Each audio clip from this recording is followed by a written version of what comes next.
Here we go.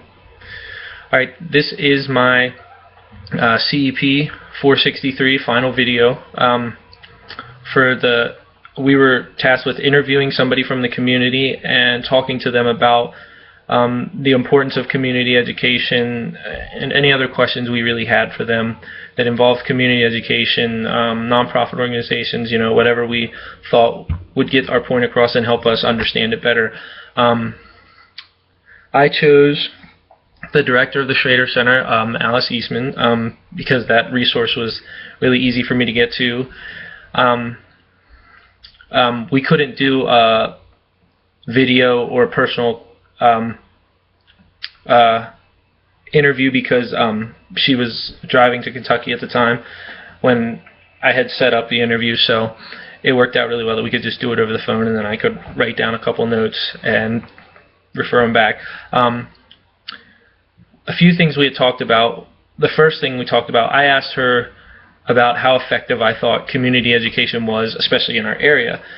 And she's only been here for 2 or 3 years, so she said, I can't give you a long-term answer, but her answer was somewhere along the lines of, the things that we're doing from the center's point of view are things that are effective, like with the REACH and REAP programs, which go in with the, I think it's before third and before, and then REAP is 4th and up, not till like 8th grade. I think it stops at like 7th or something. But they go in and they reinforce and not reteach, but like reinforce some of the science things, like they do water testing, soil testing. They take a log and they use like not make a diary, but like a data, like they take notes and stuff on it. And I'll get to the notes thing later because that was another thing that we had talked about. And then after they're done that, before all that even begins, they take statistics on the students to see how good they do, how much they know before, and then they test them again after, and then they get a number, and then they keep statistics on them, which I couldn't get because Alice was away. Other things that we had discussed were things like how effective Common Core was. She didn't say the Common Core doesn't work, but she had a really big problem with how some places address Common Core, because teachers get the blunt of it when they can't teach the kids enough or get to a certain point or the end of the Common Core for that year or semester or whatever, because like some lower, like in the poverty line of like West Virginia, for instance, doesn't have the money to buy new books every year to keep up with the kids or the states that can afford new books. So for instance, she even said that she thinks that there was a couple grades from John Marshall that didn't even, or Marshall County, that didn't even have science books, and some that had some that were so old that it wouldn't even align with the Common Core now.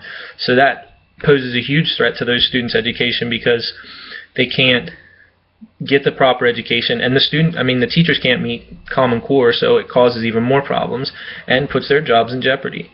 And that's where she said that these two, formal and non-formal education need to come together, and that's what they're doing from the Schrader Center point of view, is coming in and helping these students either reinforce or readdress areas that they might need help in or do need help in. And I think that's awesome because it's a formal and non-formal working together. So the kids they're not feeling so like it's something new to them. It's not, oh, let's sit here and just get lectured all day. Let's do a cool science experiment and let's learn something new. So I thought that was really cool.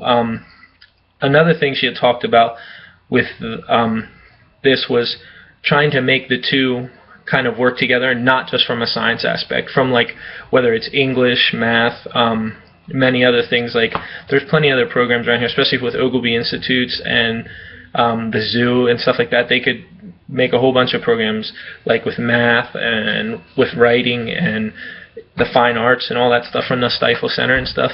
And one thing she even said was, even from what they do with REAP and REACH, by making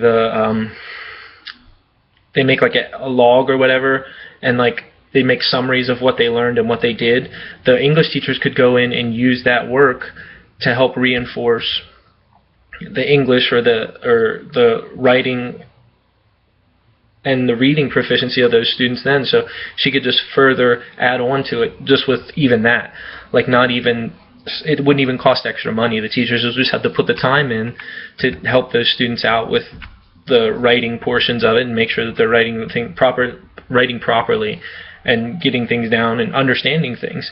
But overall, I think the main point that me and Alice came to with it is that there needs to be more things like the zoo and their summer camps, and the Schrader Center and their summer camps, and Stifle and their summer camps. They need to come up with more things, not just for science and fine arts, but every subject. They need to have, like people in our class had talked about, outdoor reading groups, like for kids and stuff, like to help kids reinforce and learn more, like because we're lifelong learners. We don't need to stop. And I mean, even just from myself, like watching the kids, and their parents will come back and talk to me, like when we have a program or something, and they'll be like, man, I didn't even know this. Like, my son came home and told me, oh, look what Mr. Zach or Mr. Mike or Miss Anna or somebody taught me at work or at camp. So then their parents are even getting educated from them, like, and that's awesome, because then we really are hitting all of the points of the lifelong learner,